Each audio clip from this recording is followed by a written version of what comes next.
campus. Good evening, everyone. Good evening, Amol sir. Good evening. So it's 7:30. Can Yes, we start so playing the videos? yeah, right.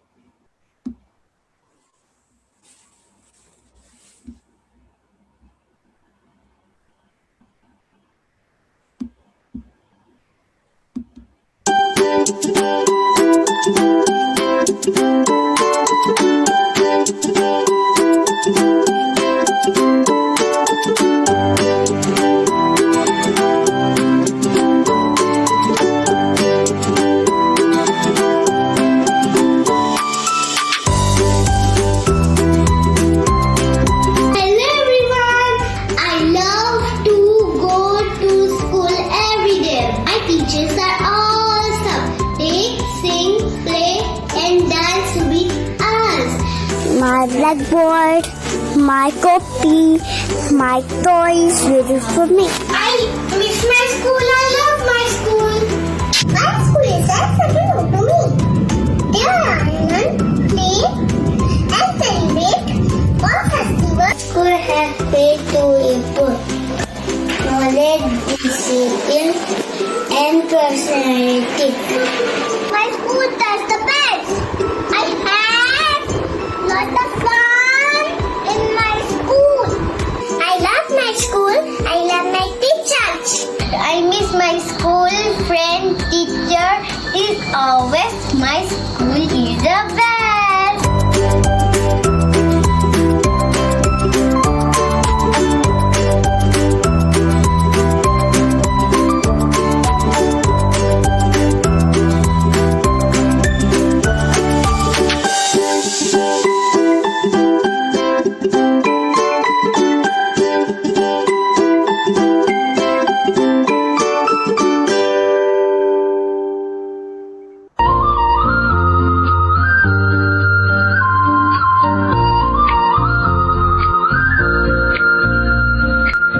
सपनों को बस्ते में रख कर चले हम, उम्मीदों के पथ पर घर से चले हम, दूर दूर दूर चले हम।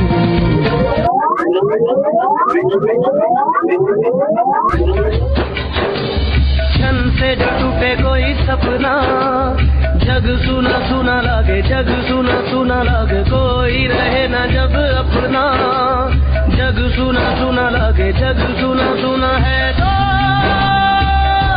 ये क्यों होता है?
company had three distinct phases of expansion.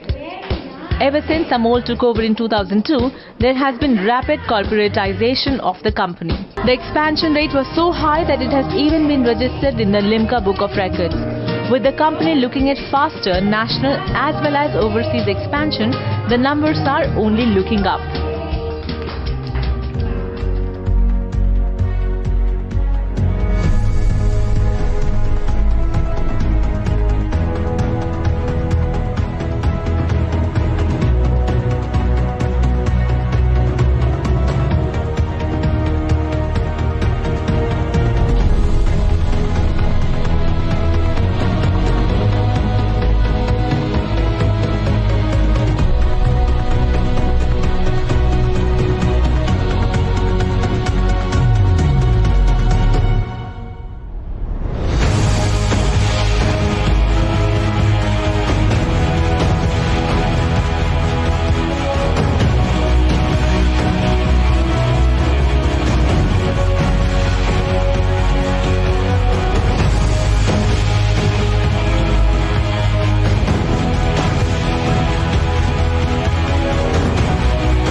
I think one is, of course, we'll keep growing across the country as well. We see a lot of potential right now. There's a lot of potential.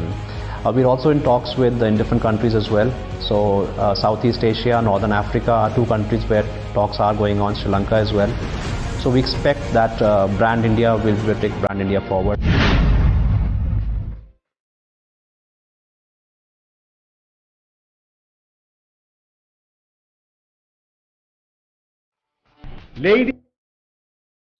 Good evening, everyone. We welcome you all to this Power Pack session by the global educators from all over the world on teaching and parenting in the COVID era. Do you wonder about what is the impact of COVID-19 on the role of parents and teachers? How can parents and teachers ensure that the impact of lockdown of schools is minimized on children? What role should technology play in this new normal? How will schooling, teaching, and learning change post COVID 19? Today, to enlighten you with exceptional ideas on this, we have with us Charles Williams, Brandon Hess, Azar Rubalcaba, Santiago Meza, who all are principals of leading schools in the USA.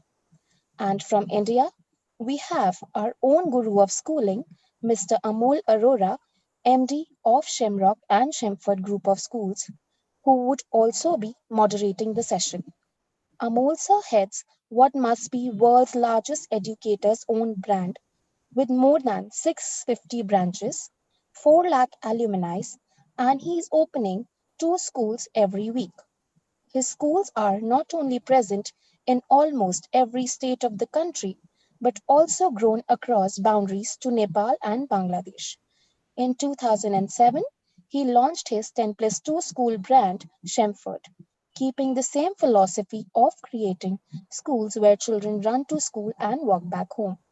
His new venture was an instant success and even got into the Limca Book of Records in 2013 for opening maximum schools in the shortest possible time. He has been invited to numerous national and international seminars and conferences.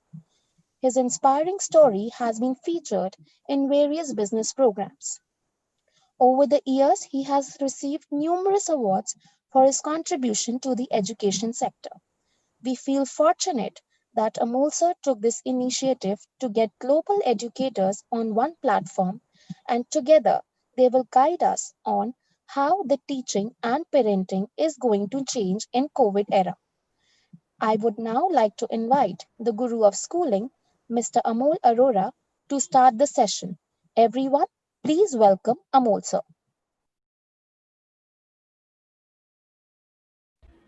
Thank you, Josna. Thank you for that lovely introduction. Good evening, everyone. So good to see everyone on YouTube, on Facebook, on Twitter, Periscope, and so good evening, Archana ma'am, Anjana ma'am, Preeti ma'am, Sanjay sir, Neena ma'am, Rangoli ma'am. So good to see so many people here, and I promise you it's going to be a very good session, a very exciting session. We have some fabulous educators here today with us. We have Charles William, who's the principal of K-8 school in Illinois, Chicago. He's also the founder of CW Consulting and the host of the Counter Narrative podcast. We have Brandon Hess, who's the principal of K-8 school in Richmond, Virginia. And he's also the founder of Lancet, right? That's how you pronounce it, Brandon? Yeah, Lancet. And Asail is also here, Mr. R, from the principal of a high school from Rio Honda, Texas, USA.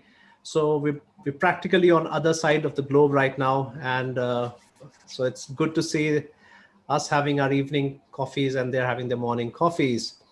The reason for having this session, very, very clear. Humanity is going through a situation which it has never seen before. We've never seen anything quite like what we're experiencing, and nobody could be prepared for this, neither parents, nor children, nor schools. And yet, that's the reality. It's like waking up in a bad dream every day, that and wishing how things and appreciating the things that were there before March. But unfortunately, this is where we are. So we know that everybody requires help. We all need to talk, collaborate, and learn from each other. And I'm sure there's going to be a lot of learning for all of you who are attending, and there's going to be a lot of learning for the four of us who are here, and we'll look at learning from each other and from our different perspectives. So the challenge that we have is school buildings are locked, right? So everything else is open. Our hearts are open, our minds are open, and children's learning should not stop as a result of our responsibility as educators. And I'm sure those of you who are parents are concerned about your children's learning. So I think that's why we've called out on this session, so that we can learn from possibly some of the most progressive educators in US and see how we can adapt it in our Indian context. And those of you from outside India, you'll have a nice perspective of the developing world and the developed world, and how things are not so different as they seem across the world. We are not that different. So I hope it'll be an interesting conversation. So straight away, I'd like to go to Charles. Charles, how has been your transition since the schools closed, and how did learning happen while the lockdown continues, and what are children doing at home, and how is this situation impacting children right now, and what are schools doing about it? Yeah, so thank you for having me on. It was interesting the last 7 weeks of school. Suddenly it happened quickly. We were suddenly told that we were moving into this other realm, and we had to quickly come up with different solutions on how to best support our students. And the one thing that we realized right away is that this wasn't even remote learning. It was coined crisis learning. Right? Suddenly we were in a situation where we really had to make sure that our kids were being taken care of, that our families were being taken care of while they were still getting some learning. But what we focused on were that area of being, trauma informed, right? All of a sudden our kids' lives were turned upside down. And I think one of the things that we had to understand, and I speak as a principal, but also as a parent, with my own children, that we kind of expect kids to say, oh, well, they're going to be fine, right? They're used to being online. They're used to doing all this stuff. They'll be fine. But the reality is it hit our students very, very hard. Now, one of the other things that we had to be cognizant of is that it impacts students differently from different places, right? So I'm from Chicago. I'm on the far west side of Chicago. And so while there are some places where, hey, I could go out and get a walk, I could go take a bike ride, I have access to Wi-Fi, my students weren't that lucky. We have entire families cooped up inside of a small apartment. The environment's not so safe where you can just go take a walk or ride your bike.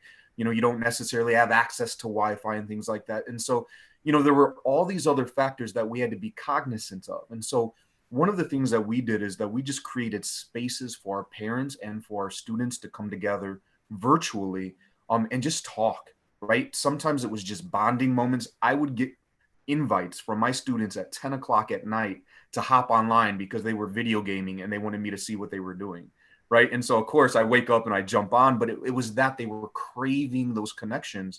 And so we needed to provide spaces for that. And while I told my teachers learning is important, we're going to review, we're going to make sure that we experience as little learning loss as possible, that was not our key at the moment. Now, of course, we're focusing on that moving forward, right? We can't just kind of sit in this area of limbo, right? But in the beginning, and I stress this to parents everywhere, make sure that you're checking in on your kids, giving them space to get some work done, making sure that there's some type of schedule, but more important than that, check in with them. Don't assume that they're okay just because the online environment is their realm.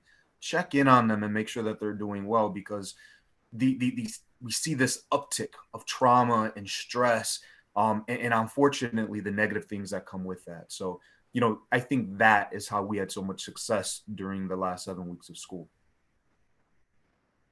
Oh, yeah, thank you. Asal, anything like how have you dealt with the last few weeks or couple of months in your school? There you go. Once again, thank you, Amol. Just to follow up on what Charles was saying, again, for us, the same thing, that the main concern was the kids' welfare and their basic needs. So as far as new learning, there wasn't much new learning going on. We were just focusing on their well-being, how they were doing.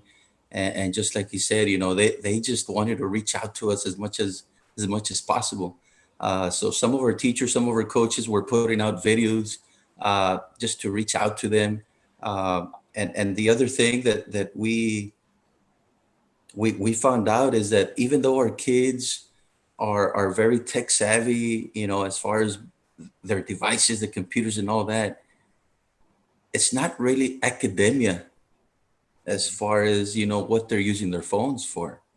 They're using their phones for, TikTok videos and other things that, games and so on. So there has to be a shift. And that's where parents, where we need the help of parents where, yes, kids are very tech savvy. They're creating things, but we need to use those skills and now start using more academia apps.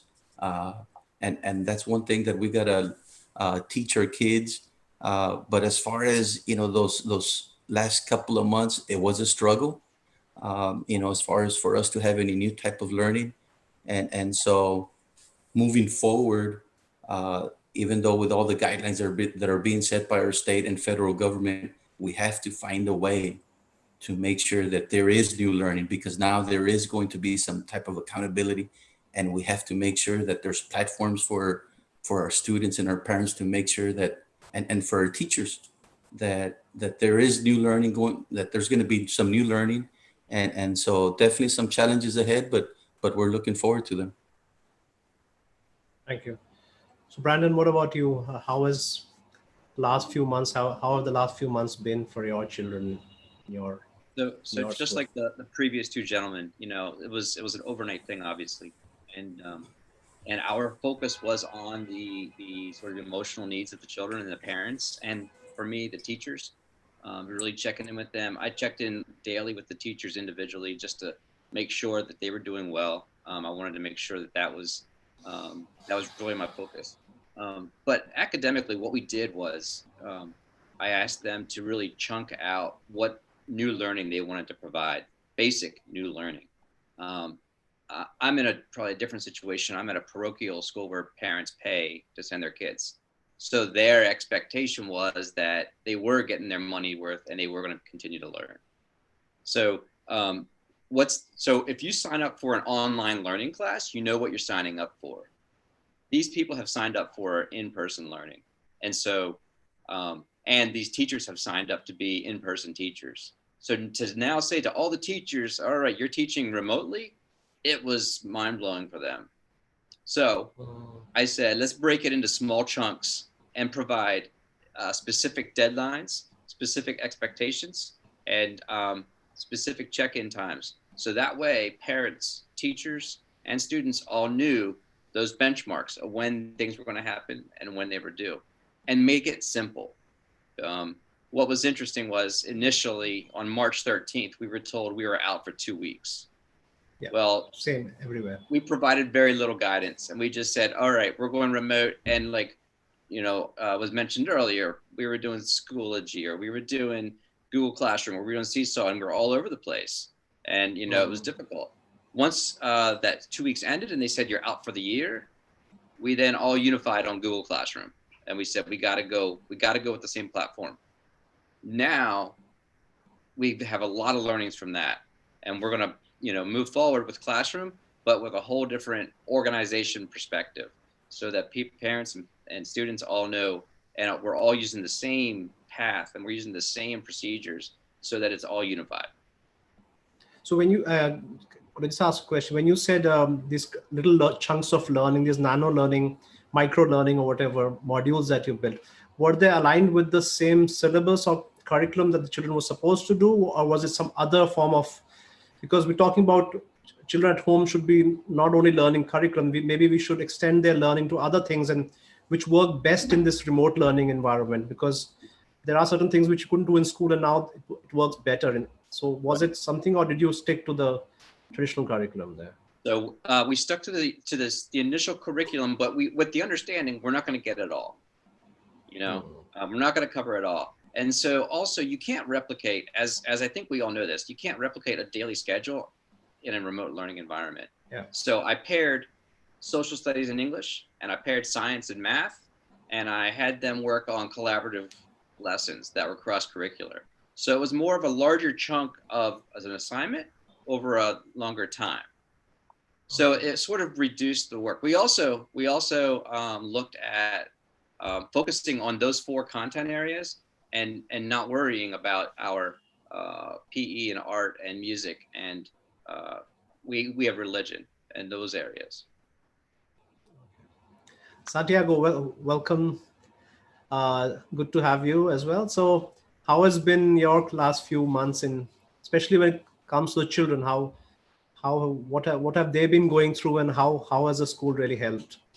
Well, thank you guys for, first of all, having me. Sorry I was late, technical stuff and all that. I'm sure we use technology to the best of our advantage, but we know that the human factor is always going to be the most important part of it in any situation. Technology is just the accelerant to help support what the good things we're doing. Since March 13th, I think Brandon was saying as well too, is having to shut down automatically and having to just tell our kids, tell our parents, tell our staff members, hey, we're not going to be in school for some time. That alone can be shocking. And when you're in shock, it's hard to really understand what that's going to look like in the next week, next 2 weeks at that point. But we did have some teachers that were like, hey, we're going to start making some videos for our kids and start presenting the curriculum, which is, the ELA and the math in videos first. And there was a lot of teachers. There was probably 1 teacher per grade level that did that automatically. And other teachers kind of were rallying around them to get those things going and providing that further learning for our students. So there was a lot of review first in the first 2 weeks. And our amazing teachers and staff rallied again, with each other and moved forward with providing some enhancement in those areas, but not too much because, like you all know, it's different talking in a video chat than it is having that one-on-one instruction with your class and helping guide them and supporting them and accommodating that for them in those environments. But yeah, I'm super proud of our staff. They moved forward quickly. I know it was stressful, but they took it upon themselves and smiled through the entire thing and just kept going at it, which is, you have to do. You're going to have 2 choices. You're going to either give up or give in, or you can move forward and do what, the best that you can. And I think that our school and our staff and even our district did the best that we could, and then we'll continue to move forward and do even better at that point. Yeah. Thank you. So I think, Santiago, one of the good things about video is when somebody is watching a video, they actually overlook some of the flaws which normally you feel that, and you feel, oh, I'm watching a person on TV. So the accolades that one gets when somebody sees a video of somebody, I think that really helps overcome that initial hesitation that a lot of teachers had, that how will I sound, how will I look, I don't look good, I mean, I don't sound good, what if I pronounce something, and what if I'm judged on everything that I've said. So it's not just they know their content, but it's just that these things were on top of all the stresses of COVID and their own family's safety and finances, maybe the husband's losing a job and some family member getting impacted. So I think it was just that fact about video, where people tend to look at you and, oh, he's got a video, he's made a video about it. That really pushes people. I think that really helped. I've noticed that. Did you see that as well? Yeah, and so as they move forward with the video stuff, they kind of perfected their craft. So they saw things like, hey, so I can teach this a little better. I can move forward this a little better. So yeah, it was a little bit stressful at first, but I think as they got into the routine of doing those videos, they became more comfortable with the content and how to present it. And just because each time they did the videos, they kept moving forward and adding to it and just saying, you know what, it's more about connecting with the kid than it is about me, the way I'm looking on video and stuff like that. So. Yeah. So Charles, since we have a lot of parents, and I can see the messages from them on different on Facebook and good evenings and everybody. So what's your and this is a question I'm going to ask all 4 of you, because parents are saying, okay, this is where I am. I have my financial stresses because the economy is going down, businesses, jobs, salaries getting cut. I have my children who are at home. So, and 'cause we all discussed about you talked a lot about it's not okay for children. We assume that kids are okay, they are digital natives, and it's okay, they're chilling out at home. No, it's not. They can't. Some of them can't understand, especially younger ones, why they can't go to school or go to the playgrounds. I'm hearing stories of some kids are going around the house with fly squatters and trying to looking for a coronavirus and try to kill it. So it's like, where is the corona? Do I see a corona somewhere?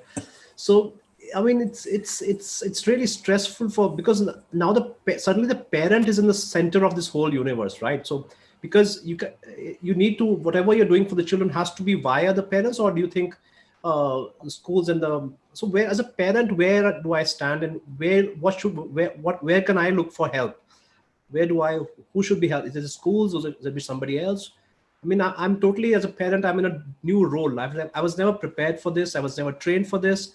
I used to come home from office at 7 o'clock, play with my kids for an hour or something, then watch TV and then go to sleep. Suddenly now I'm a 24/7 parent, right? Now, as a parent, what advice would you give to parents? And that's my question for all of you. So let's start with you, Charles.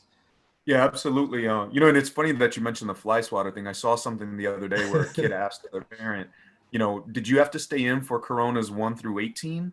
And it was like, but I think it's interesting as a parent. I was fortunate. One, my youngest daughters, my wife and I, we have 5. My youngest are in high school, and so when they're in high school, they're pretty independent. But the one thing I think that was important is that reach out to the schools, right? I think now more than ever, there definitely needs to be that homeschool connection. And so whatever the hesitancy may have been in the past, whatever reasons maybe parents didn't do that, it definitely needs to exist now. I know that I actually just had a session on one of my podcasts about this, the idea of the absent parent. And I think that so often parents kind of relied on schools, right? They trusted us. They knew what we were doing. You do what you need to do. I'm going to do what I need to do for my families. And at the end, everything will work out. But as we've mentioned, the world isn't working that way anymore. Now I'm at home with my kids. And so it's very important that schools and parents are connecting. So I know, for example, I opened up weekly and met with my parents and just asked, what is it that you need help with, right? Is it connecting to these online platforms? Is it the instruction? Is it, where is it that you need help? And they also asked them for that guidance as well, because I think every situation is going to be unique, but that's critical. There needs to be that communication between home and schools, and parents just, ask. I think that's the biggest thing, to say, hey, I'm struggling here. How can I support you? How can you support me? How can we do this thing together?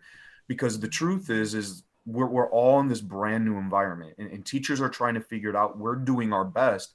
And what I know with my littles, and this is the thing that I loved the most, is that I had kindergarteners and first graders trying to do remote learning. And so you can imagine, right? I'm 5, 6 years old. I have no idea what's happening. And so many times when I would pop into my teachers' online classrooms, I would see the parents sitting there with their kids, right? Maybe I have no idea.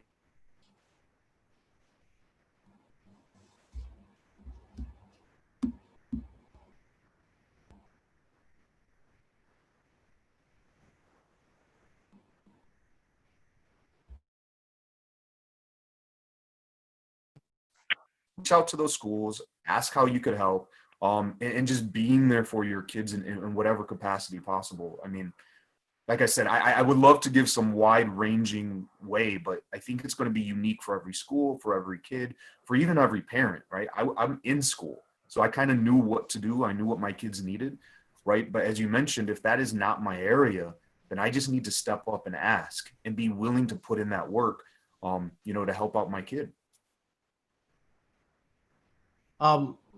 Asal, what's your take on this, and what should parents do right now as a parent? What's your recommendation for parents? I mean, Charles has been saying that, you should reach out to schools, and of course, schools, I'm sure, are trying to reach out to families, but there's always been that hesitation of whose responsibility is it to educate the child? And certain section of parents always feel that I've outsourced my parenting to the school. So is there a change as a parent today? Now what do I do? It takes a village to raise a child, and it's everyone doing their part. Like he mentioned earlier, as far as that communication piece is very, very important. But we have to listen to them, and like we were talking earlier, that our parents, they were letting us know, hey, you know what, my son has 7-8 teachers, and everyone's using a different platform, and it's using up all my data. So that's something that we picked up right away, and that's one thing that we're going to make sure that we take care of for this coming school year, and that is going to be one platform for everyone. So that way, if any parent has multiple children, everyone is just, parents only have to learn one platform as well. The other thing that we did at our school district was that we, on our website, we put a technical help for parents. So if they needed any technical issues with their laptops or whatever the case might be, desktops, our own instructional technologist people would go online and try to resolve those issues.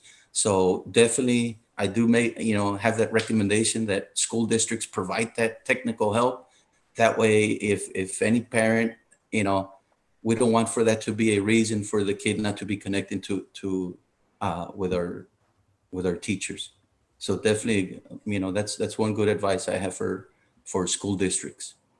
Yeah, that's something pretty surprising. I actually missed that also, that even that's a kind of support that to bridge that gap of technology, the access to technology, where some parents just not understanding. And I'm getting this question right now which is related to that. I mean, some parents are saying, but internet is, as I think we share, that you just can't just give a device to a child and expect him to start learning. He's going to go somewhere else, right? So this question has come from Ms. Rangoli Mukherjee on Facebook. She's asked, how do we protect children from these distractions? Is there a way to scaffolding, what she's asking for? Because because kids are smarter than the parents right now when it comes to tech, right? And smarter than the teachers. So how should parents, that's one of the biggest fears of giving a device to a child. I mean, you hear the Blue Whale episode and all those things. So is that a concern, and how can parents deal with that? Anybody would like to answer that? So Mo, I know that I just spoke, but I was going to say, and I don't know if any of my colleagues on here have this thing called Bloxy, but it's something that we use, that we could, from the school, we can monitor every single student's device in real time. So on top of our firewalls, because we issue devices out to our students to make sure that they're not going to certain places, but like you said, they're very savvy and they know how to get around things, they'll figure it out. But Bloxy allowed us to monitor their computers in real time to say, hey, wait, you're somewhere where you shouldn't be, and we could actually remotely control that. And so our IT guy found that for us, and he helped us out with that. But there are ways for schools to do that, right? I think as parents, right, outside of sitting on top of your kids, monitoring them 24/7, there's no way, right? But again, that's where that connection comes in. But I know from the school, there's ways that schools can help monitor that and help reduce the distractions. Okay. I'm going to say that we, in our district, we use GoGuardian. Sorry, Brandon, jump in.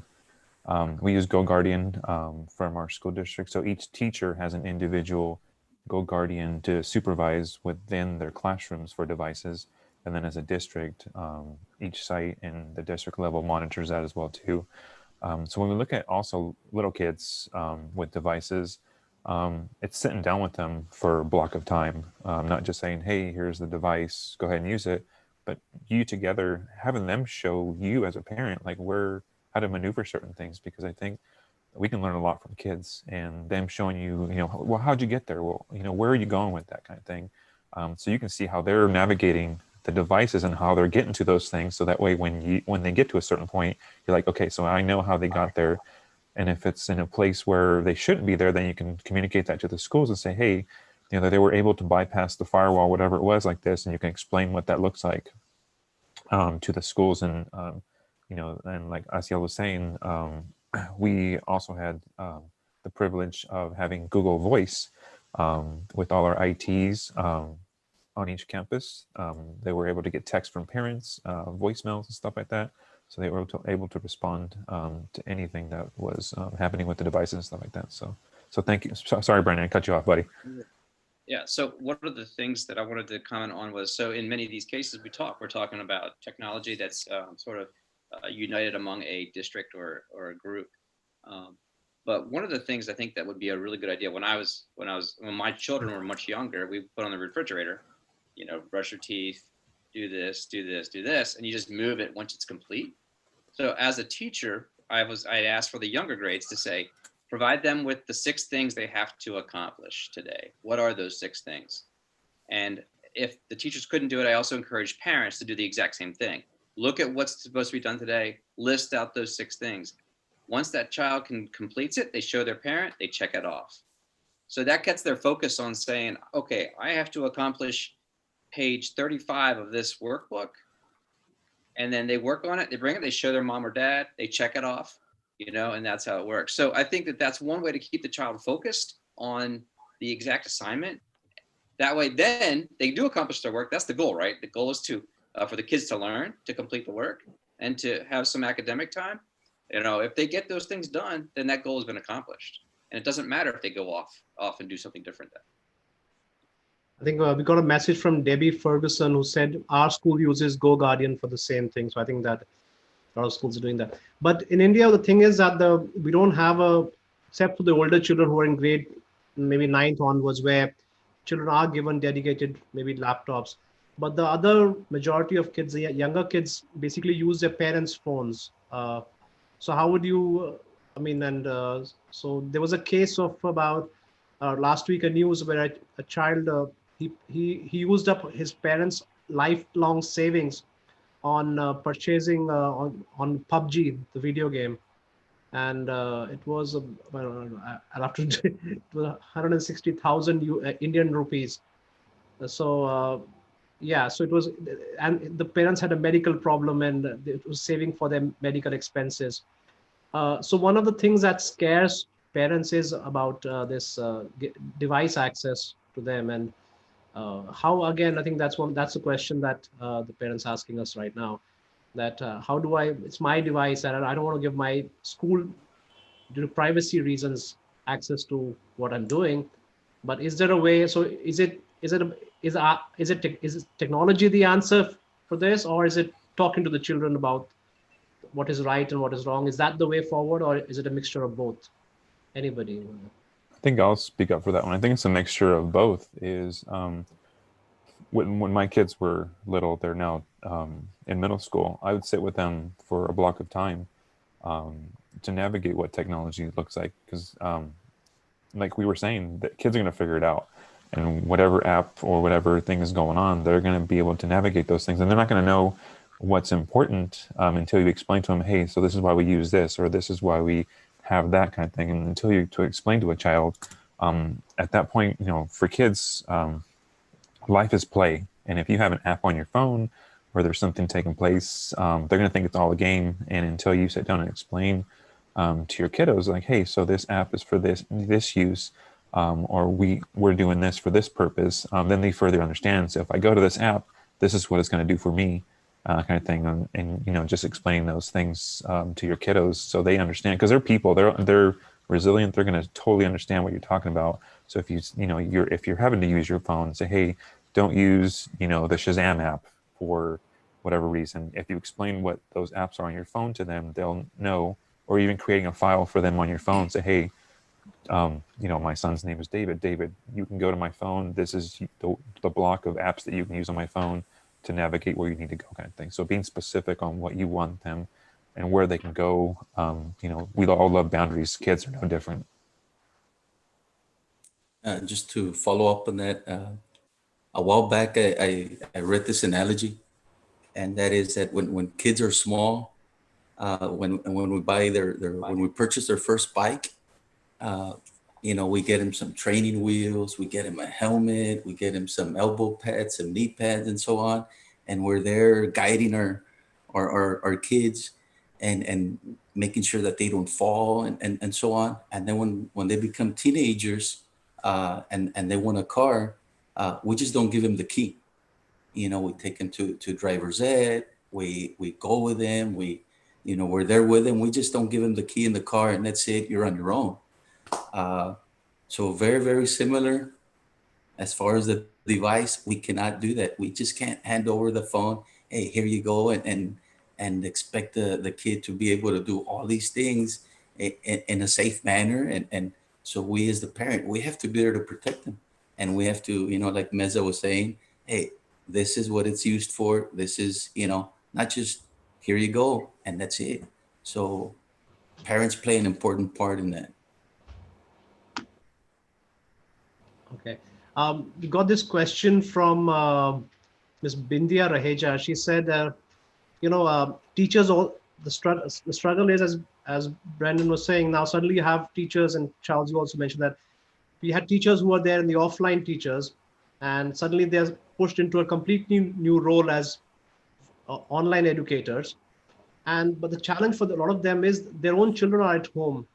And those, especially the ones who are younger ones, who have younger children in grade 1, 2, 3, you can't just plop a child in front of the laptop and go off and do your own work. They're going to run off. They need to be there, whatever the teacher says, talk to the child, give him some motivation. And so, and on top of that, they're expected to do their own classes as well. So I think Ms. Bindia Raheja she's a teacher, so she's asking, she's really struggling. I'm really struggling with this, and what do I do? I mean, should I speak to my school, or should I? And how do I? They're parallel, and if you have 2 kids, they have their full schedules from 8 to 2 happening with different online classes, and I'm supposed to be teaching in those classes. So, any help? Anyone with any suggestions for this? In the initial phases that when we went to the remote learning, I, as the principal, told the teachers who were at home teaching, I said, you need to create your schedule that works best for you within the school day. So knowing how they could say, all right, I know that my kids will have some downtime between 9 and 11 in the house. Then I'm going to have my instructional time between 9 and 11. And we were flexible with that balance on how that's going to look.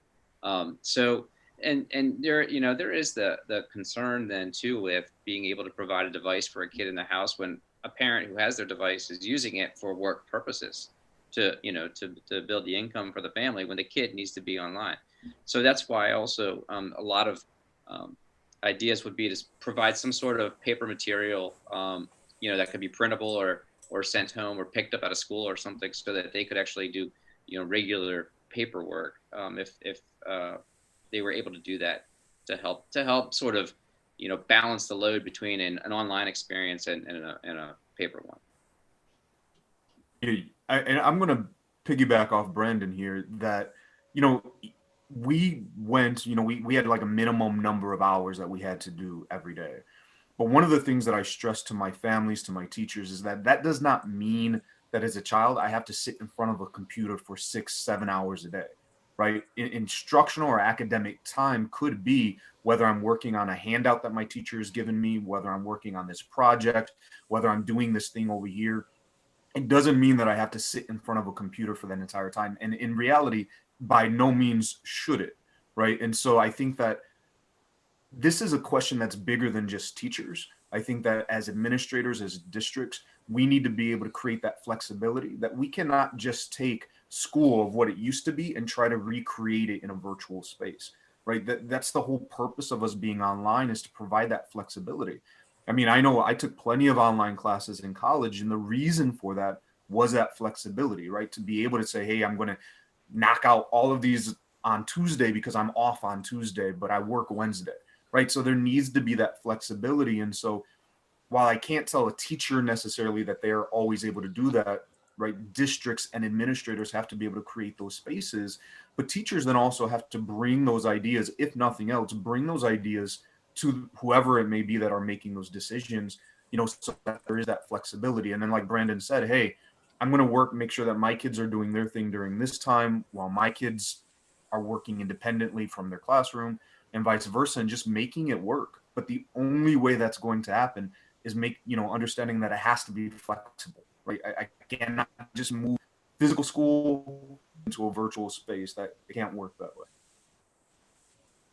So I'll just I was gonna say one thing is that some we just posted this video today. I mean, this is me trying to teach online and be a parent at the same time. I just saw it on Facebook today. Yeah. Most parents of teachers one thing that facing this, right? One thing that some school districts are doing is that they're allowing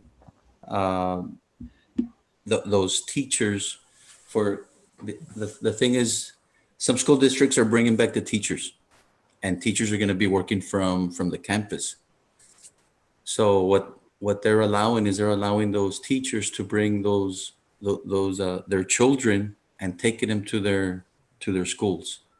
So for example, if I have a child in first grade, I'd be able to take him to the same school district school and drop him off at the elementary, and then I'll be going off to work. So it's kind of, and that's going to help in kind of rolling over into the, having everyone on campus. So it'll be like a soft rollover. So that's just an idea out there. I think we also had this challenge, and we realized that the first thing because in March, although we had the same thing where the government was saying it's a 2-week vacation, but we knew it's going to get out of hand in India with a very dense population, with a lot of people over here. So we actually thought this is going to happen for some time. So what the first thing was to specify that we're not going to replicate the school into the class, into the house. It has to be now totally fluid. And what we did was we had some live classes. We put in breaks so that for their eye strain, and that's one of the questions that's coming in. And we put in some activities for the whole day, which became like some structure guide ideas for them to do, which had learning inbuilt. So the Google Classroom allows that. It gives you can make your own full day timetable, which parents can play around with, but at least some guidance was given. So they had ideas to do, so that otherwise they're like, what do I do? Okay, go and watch TV. I don't know what to do. So that was one of the things that we had to do. So we had to mix in personalized interaction, some broadcasting with super teachers who are really, really good. So we had to keep mixing up everything. And ultimately what we realized was every family was different, and how every child was different. Some wanted the asynchronous schedule. They loved that. They said, okay, you're giving us so many ideas to do. We love it for our family. Some people just want only 1 hour of live classes because it gives them a sense of the child feels I'm interacting with the teacher, and that's sanity right there. It gives them a routine. The child otherwise was getting up at 11 o'clock in the morning, was sleeping late. It became so everything. Every parent has, what we've realized from our experiences, every parent has taken up very differently on what aspects of online is too broad a term. It covers everything. I mean, even WhatsApp, some parents just want worksheets on WhatsApp. Can you just send it to WhatsApp? We'll take the printout. I don't want any live, my child looking at a screen. So what we realized was, let's make offerings for everybody. So we kind of made little modules. Okay, you can just pick and choose, like from a buffet of what do you want for your child. And as long as there's something happening, some structure is there, you're at least moving forward. In what direction, everyone can have their own direction. That's fine. But don't cut off from school. I think we've all talked about that. Don't cut off from your school. On your own, it's going to be a tough task. So that's what we realized. And that's why I want to give everybody a set. So we've got basically 5 options that we've given parents and said, okay, you can pick and choose, mix and match, and do whatever is right for your family, for your child. And that's what we did. So again, so questioning, one question we've got is, what about children as such are using a lot of phone on there for entertainment, and families are doing it as well. So how do you take care of the children's eyes? So I told you what we've done is we put in breaks, and I think Charles, you also mentioned that let's not have a 6-hour schedule of children staring at the screen. So Santiago, how have you, because that's a big concern of eye strain is something that. Yeah. So when we went on school closure, my wife is a fifth grade teacher. I was trying to be administrator from home, and I had an elementary son and a middle school daughter. So like every Brandon and Charles and Asiel were talking about is scheduling breaks. You know, you have to have those things. I wasn't able to sit my kids down, or even myself and my wife, for hours at a time. We would build our routines. You know, we'd get up in the morning, have our breakfast, you know, take care of whatever we need to do. 8 o'clock, we'd start our distance learning, you know, myself, my wife, my kids, and then we would have a, you know, a snack break. You know, just left everything alone, had a snack break, did a couple of things here and there, and then went back to doing that. So building in breaks and chunking those things out, because I don't know about you guys and a kid, 15, 30 minutes at the most, you start burning out from those kinds of things. So just getting out, even doing something different, playing card games, setting up a board game that you can do as break times, those types of things, you know, because you have to give your eyes that opportunity to rest from the digital blue light from computers and stuff like that. So it's just building in, you know, every 15, 30 minutes, just having a small break, getting up, walking, going, use the restroom, getting a drink of water. It would be like if you were still at school. You know, I don't sit in my office very long, if ever. And I don't sit in front of a screen. I wouldn't expect, you know, a teacher or a child to do that. Get up and take breaks. Yeah. I think all teachers should be building that into their, whatever lessons they're having. So we were very clear to our teachers that, of course, there's no other way to communicate except digitally, but that doesn't mean you expect the child to keep looking at you. Tell them what to do, and then let them look elsewhere, focus on the coloring, focus on a dance, let them do some steps.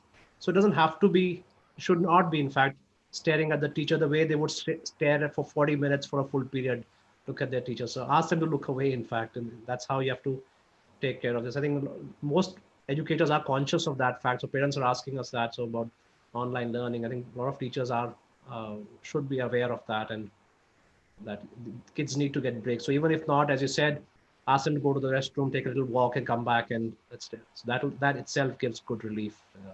So yeah. And even some of our teachers, and they were incorporating, say, outside assignments. Like our science teacher would say, go find say a leaf. Go find a leaf outside, and we obviously we encourage that, because even me as an adult, you know, sit in front of a laptop for say 8 hours is too much for me.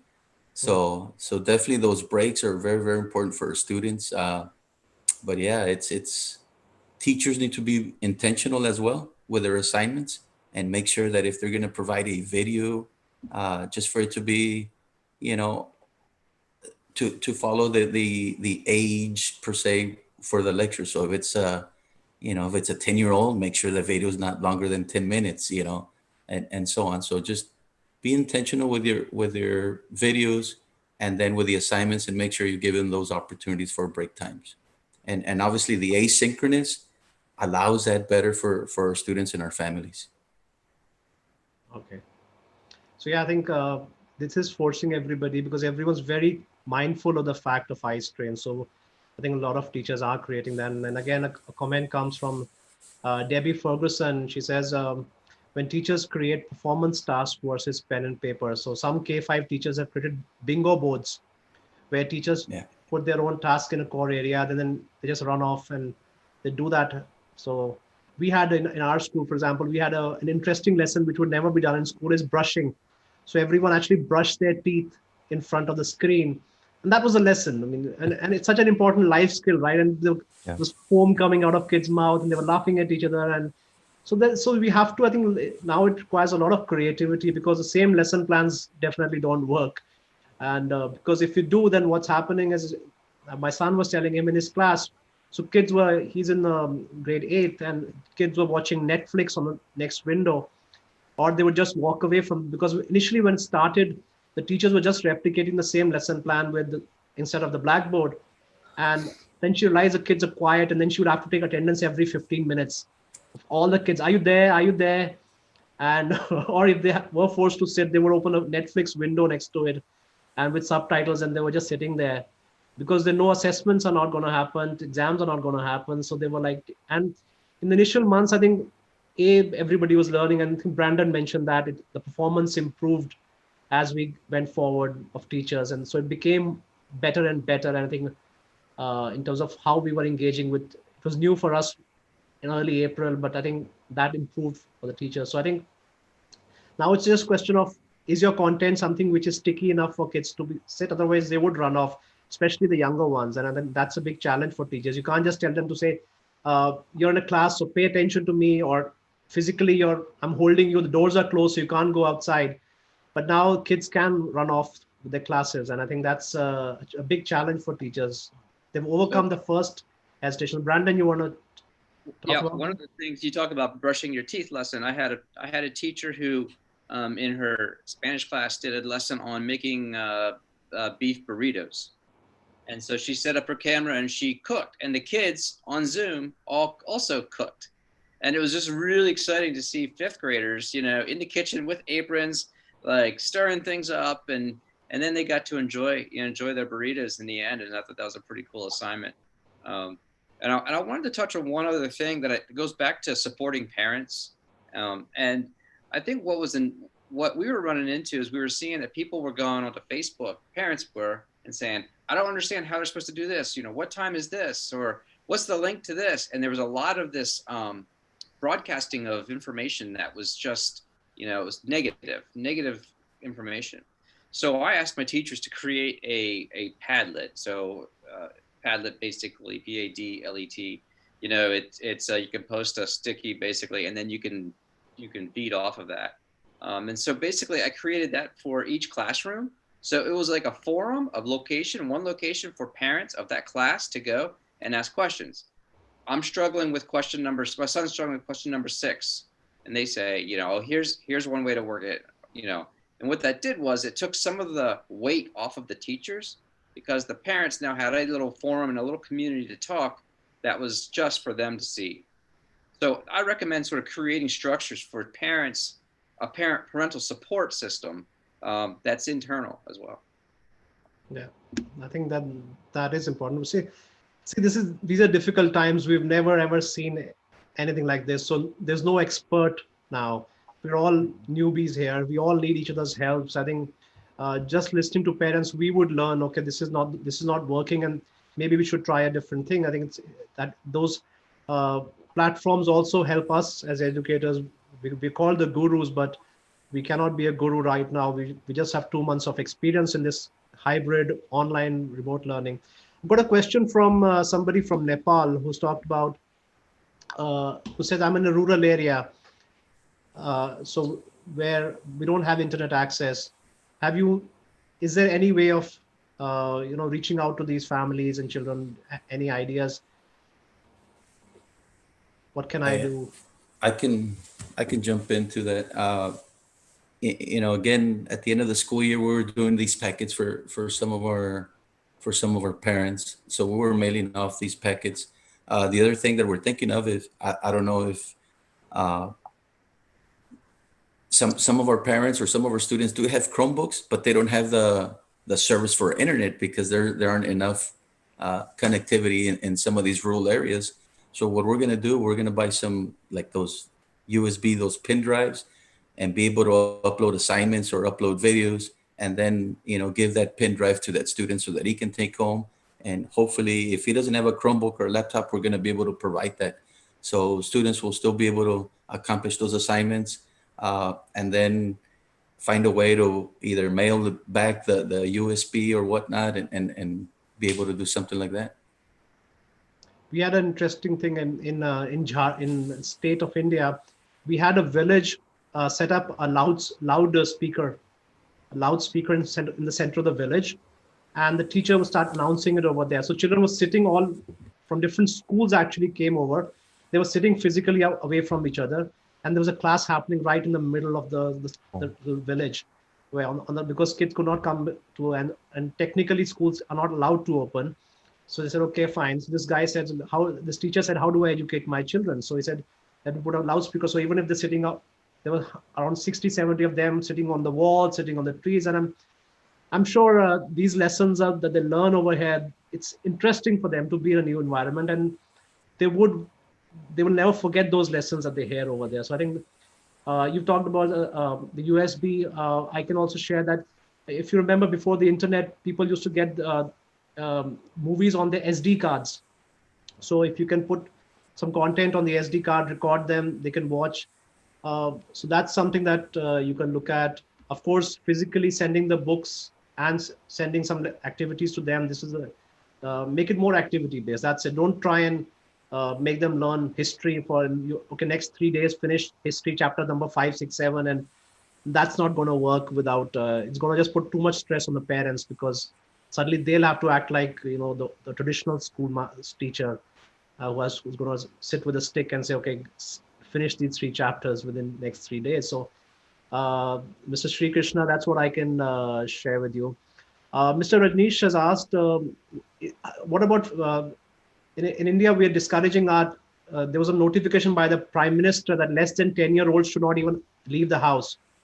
So what about the physical growth and activities? How do I get my children to keep moving? And it's important for their immunity as well. It's important for their health. Any recommendations on that, he's asking? I'll jump in on that one if you guys don't mind. So I would recommend making up games.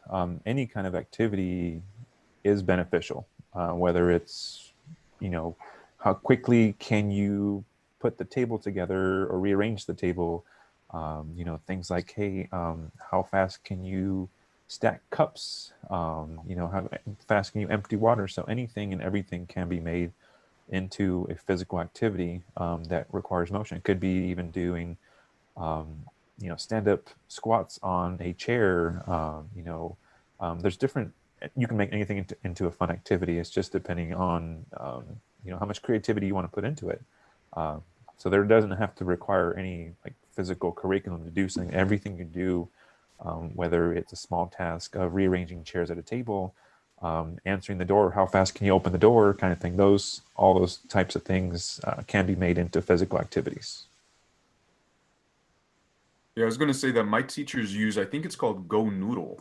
And it's a variety of music and dance things. And so, during movement breaks, the kids would be up and dancing around, right? Which even if you want to turn into TikTok, right? Because they have all their little weird moves and things like that. But it's just a way to be moving. Like I said, a lot of my kids couldn't even leave their apartments. So those were things that they were able to do inside, right? Not necessarily going for walks and riding bikes, but things that they could do inside. And I loved that, Santiago, about those challenges, because if anything, kids love challenges, right? And so as parents, if you want to be smart, right, turn chores into those, right? Like how quickly can we mop the floor or something like that? And you're like, 2 birds with 1 stone. But yeah, I like that. Yeah, but they'll see through it pretty quickly, right?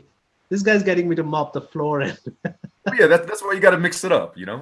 And that's what Brandon also said about that checklist on the refrigerator. Maybe add on some activities there which involve a physical activity. I think we did that. I'll also share that. So in a full day program that we made for children, which was like a guideline, which had videos, which had activities. So I think schools should be helping parents with ideas. So you can't expect teachers or parents to all of a sudden come up with these ideas. And that's where the role of schools are, where they can do this for one, and then everybody else can take this. So it's like we're already used to doing this kind of work in curriculum development, finding out what's new happening for children. So I think schools should be doing that and giving them ideas for not necessarily learning the curriculum, but holistic development of the child. I know it's a very cliched word of holistic development, but the responsibility is to give ideas to parents and give them, so can try this. And that's what has worked for us in terms of for physical development. So we have to, so when we make the full day curriculum, we make it from 9 a.m. to 9 p.m. So we include all aspects of learning. We tell them why it's important, and you don't have to do it. If we're saying it's 7 p.m., don't do it 7 p.m. You can do it at 5 p.m. That's okay. But at least here's some ideas for you. So I think that's the role of schools to do that. And of course, teachers, parents should be thinking themselves, what what daily things can I create into learning opportunities, but again, sometimes parents also run out of ideas, and that's, I think, where the role of school should be to give them those little modules. So And again, what might work for, say, Meza or Charles or Brandon might not work for me. And that's one thing that parents need to understand, that, there is no perfect plan. There is no perfect system. As far as school districts, principals, teachers, we're trying to do our very best for our students. And so, just mixing it up and having these conversations helps a lot. Like, I'm learning a lot right now. So having conversations with teachers, with school personnel, and other parents as well. Some other parents might have some great ideas that are out there that I might not know. And so definitely connecting with each other is very, very important. So that's what I have to say about that. I think that's why it's not about IT, it's about ICT, right? The C part sometimes is a more important part, the communication which comes inside ICT, than the IT, which is the hardware part. I think if we all learn and use this for better communication, I think that's very, very well appreciated. Very nice. Thank you so much. I think we've overshot by about eight minutes. We want to finish in 1 hour's time. Thank you so much, everybody. I think I'm getting some fabulous responses, and I can see normally sometimes happens webinars, people start dropping out, but this is, we've got their attention full out and so many questions, and I think we've answered that. So great. I think thank you so much, Brandon, Charles, Asael, and Santiago, for sparing time this morning. It's evening over here to be with the parents and kids. I think we had people from not only India, from outside, and I believe you've done a great service and as Asael, you said, this has been an amazing learning experience, I think, for all of us. So thank you so much for sparing your time. Appreciated, and some. It was an absolute fabulous webinar, and I can see the comments coming in on YouTube and Facebook. So great job, everybody. Yeah, I'm going to say these are some amazing leaders, and I appreciate each and every one of you and what you do for your families, you do for the public, you do for your schools, and you just do for the human race. So I appreciate you guys. Thanks, guys. Thank you, Meza. And just one last comment I want to say is, please do not forget about your staff members. Our teachers they're people. They have concerns. They're also going through some issues as well that in addition to, so please don't forget, and always remember your teachers and your staff. Thank you. That's a really good ending, because ultimately they're the people who make the whole school education system works. We as leaders are all looking at them, and they're going to be the key if our families are able to pull this off together. And Charles started off this session with this discussion of communities. I think it's all going to be about, if we can build them around the teachers and the bridges that we have, which need to be built even stronger than now. Let's build better bridges between parents and schools, school leaders, and I think we should be able to overcome this, and then hopefully have a better world ahead. So thank you so much, everybody. Thank you so much for attending. Bye-bye. Guys, bye. Thank you.